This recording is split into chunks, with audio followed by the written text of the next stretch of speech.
Dari pihak keluarga Aufar dan ataupun keluarga saya pastinya mendukung apapun yang terbaik nanti keputusan saya dan Aufar. Ini sudah dipikirkan dengan matang dan baik pun juga dengan Aufar sendiri sudah mengetahui hal itu. Harapan kami dan kami pasti make sure itu bahwa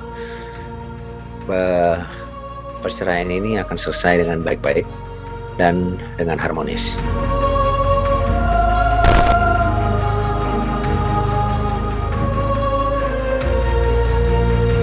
Kabar mengejutkan datang dari pasangan selebriti Olla Ramlan dan Aufar Hutapea.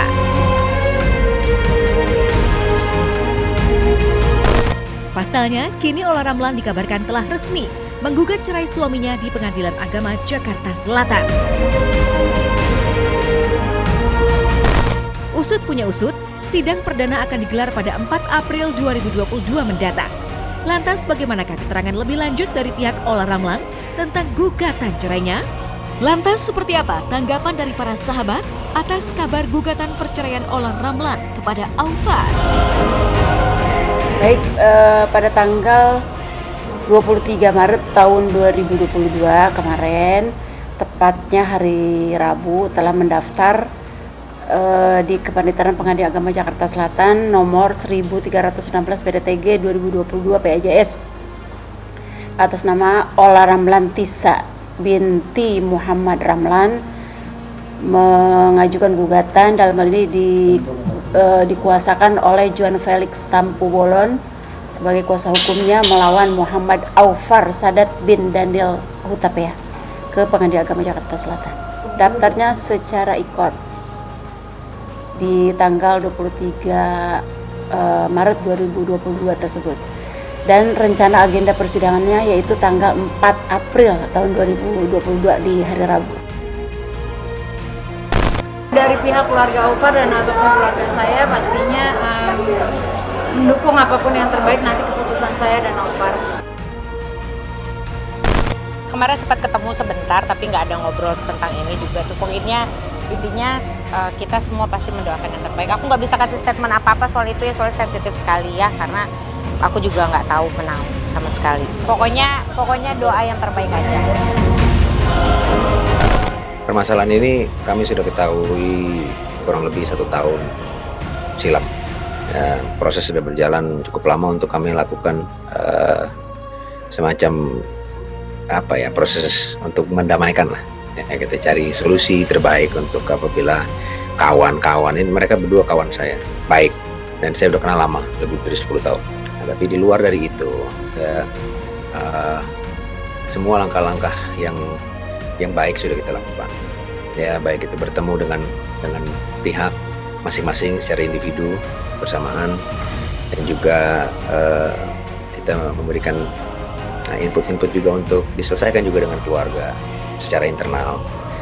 Jadi hal-hal itu sudah dilakukan oleh mereka, tapi fakta berkata yang lain.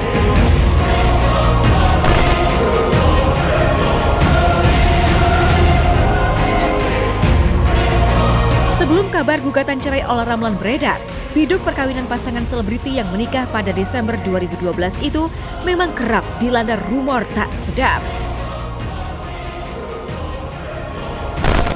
Bahkan, sejak 2021 lalu pun, hubungan rumah tangga Olla dan Aufar dikabarkan retak. Karena keduanya tak pernah lagi memamerkan kebersamaannya di media sosial. Kendati demikian, sebelumnya Aufar masih terkesan menutup-nutupi keretakan hubungannya bersama sang istri. Alhamdulillah nggak ada apa-apa, kan Olla juga bilang nggak ada apa-apa, baik-baik aja. Isu-isu di luar kan. Yang saling cemburu siapa sih Bang? Yang biasa cemburu? Dua-duanya saling cemburu. Nah berarti Bang, kalau saling cemburu kayak gitu berarti sering dong memicu adanya mungkin Enggak kan saling percaya. Nah, kalau kan mungkin kan bisa tabayun, bisa nanya kan gimana ini, kalau ada jawabannya jelas atau nah ini. Saya kan di organisasi HIPMI apa semua kan, jadi berteman apa kan jadi wajar kan, dia udah tahu background saya pengusaha atau apa.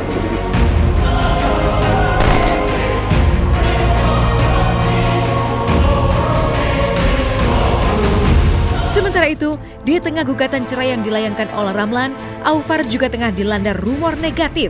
Pasalnya, seorang perempuan bernama Cindy Andi mengaku mendapat pelecehan dari teman-teman Aufar.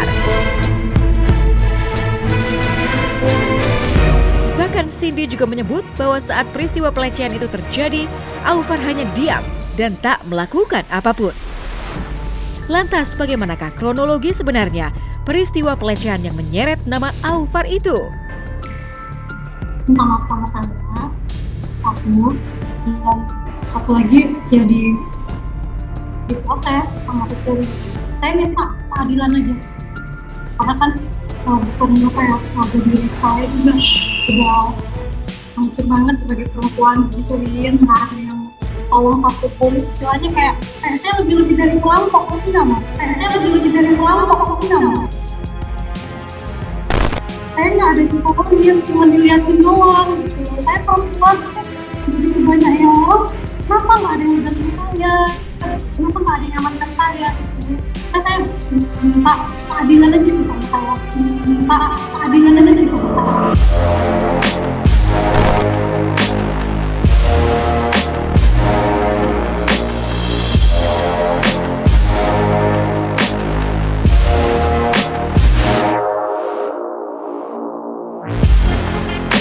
Ketika Ola Ramlan telah menggugat cerai Aufar, di lain kisah perseteruan antara Ayu Aulia dan Ade Ratnasari hingga kini masih belum menemukan titik terang. Terkini, Barbie Kumalasari pun turut dipanggil polisi untuk memberikan kesaksian atas kasus pencemaran nama baik. Kendati demikian, meskipun Barbie Kumalasari telah memenuhi panggilan polisi, namun mantan istri Gali Ginanjar itu batal diperiksa hari ini dan dijadwalkan di lain waktu. Selain Barbie Kumalasari, sahabat Ayu Aulia, Fahmi Adityan pun turut diperiksa sebagai saksi. Dicecar belasan pertanyaan, Fahmi pun menceritakan kronologi kejadian dari sudut pandangnya. Aku datang ke sini agendanya mau diperiksa oleh penyidik sebagai saksi dari kasus Ayu Aulia. Cuman berhubung waktunya mungkin ya, karena memang waktu aku juga lagi sibuk banget. Tadi aku udah kesini, penyidik juga lagi ada tamu, jadi karena aku harus buru-buru mungkin nanti di reschedule lagi lain waktu. Untuk memberikan keterangan, karena pada saat kejadian mereka cekcok itu ada saya sebagai tamu, tapi pada saat itu saya nggak langsung melihat kejadian mereka cekcok, karena kan pada saat itu saya juga baru sampai di lobi bawah dan mereka cekcok dari sebelum saya datang di apartemen Ayu di atas. Jadi ketika saya datang di bawah itu, Ade udah turun, terus udah emosi karena dia merasa dia baru dipukul gitu. Katanya sih begitu. Agenda hari ini aku jadi saksi masih di kasusnya sahabatku Ayu Aulia. Karena kan memang ada satu orang yang entah dari mana tiba-tiba ngomongnya A, terus tiba-tiba B, tiba-tiba ke C, jadi memang harus ada yang diluruskan. Tadi saya bersaksi apa yang saya ketahui dan apa yang saya lakukan pada saat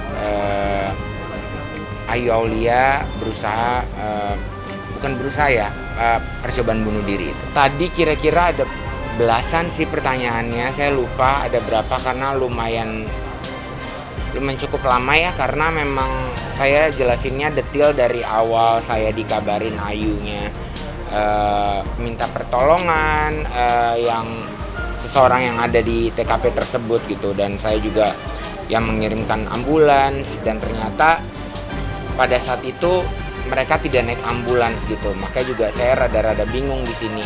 Jadi ada beberapa yang saya tanda tanya untuk pihak yang sedang menyerang Ayu saat ini gitu, yang tadinya dia bersama Ayu terus tiba-tiba dia di mana sekarang.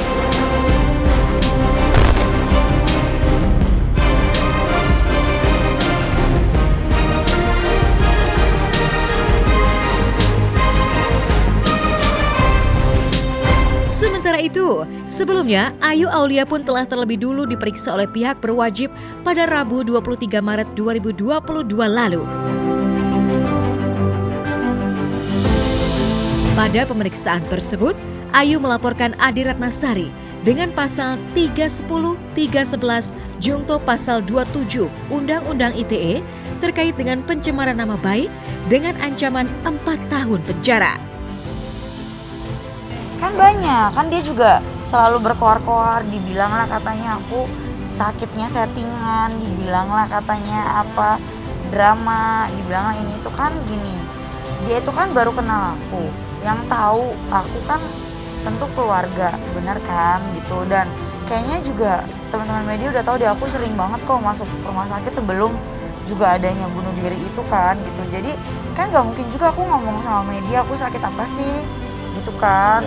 Ya, itu baiknya pokok perkara itu ya intinya itu lah. Iya, cuman maksudnya kan aku ngejelasin aja gitu loh. Mungkin kan banyak orang-orang di sana yang mikir tetap drama nih gitu kan. Nggak ada drama, Karena kita menghormati proses hukum. Benar. Kita menghormati Polres Metro Jakarta Selatan yang sudah ya kita minta keadilan ini ditegakkan. Sedih aja sih gitu di sini. Aku ngerasa kayak kok aku udah sakit. Sakitku udah lama, bukan cuma sakit mental doang, ada sakit serius juga yang kok malah dijadiin bulian, dijadiin dia bilang berbohong, drama kan. Coba kalian kalau perasaan di aku gimana gitu kan, coba.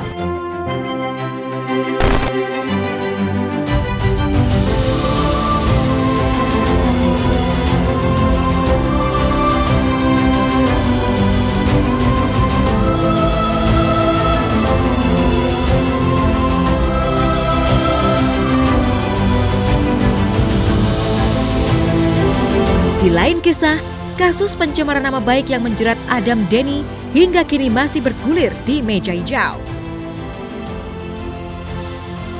Terkini, jaksa penuntut umum pun menanggapi eksepsi yang diajukan pegiat media sosial kondang itu.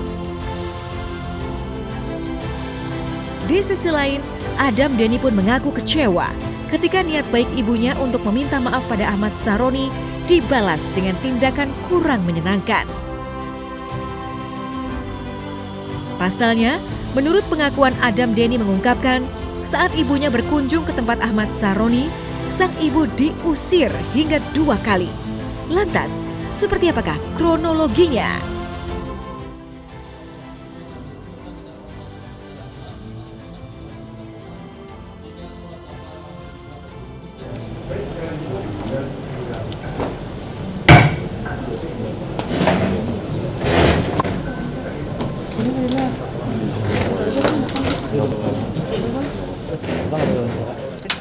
Saya siap aja melawan karena memang pasal yang disangkakan ke saya juga saya bingung ya. Karena data tersebut bukan data milik pribadi dari Ahmad Saroni. Data tersebut adalah data milik dari terdakwa kedua yang dikeluarkan oleh seorang akuntan yang digaji oleh terdakwa kedua. Akuntannya itu berada di Denmark.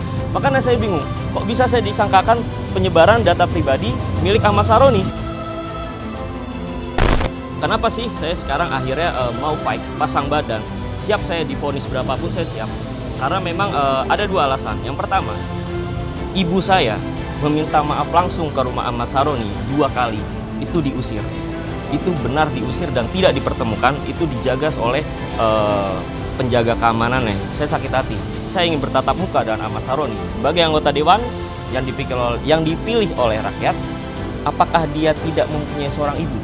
Kok ibu saya itikat baik ingin menyampaikan permintaan maaf, kenapa sampai diusir 2 kali? Itu yang paling saya tidak terima. Saya sampai datang 2 kali ya. Pertama ya ditolak, nggak bisa, alasannya keluar kota atau apa.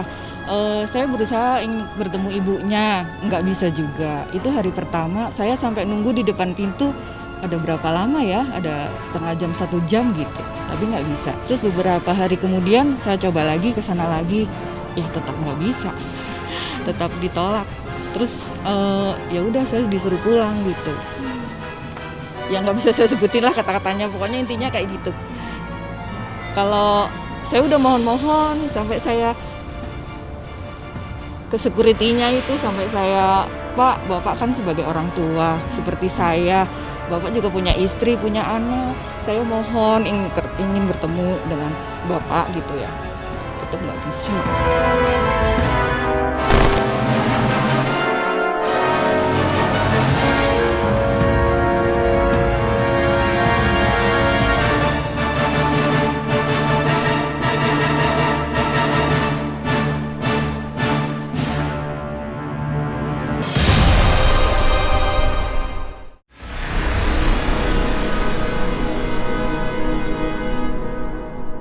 Jadi jangan lupa untuk subscribe Cumi Cumi. Ditekan ya tombol lonceng merahnya.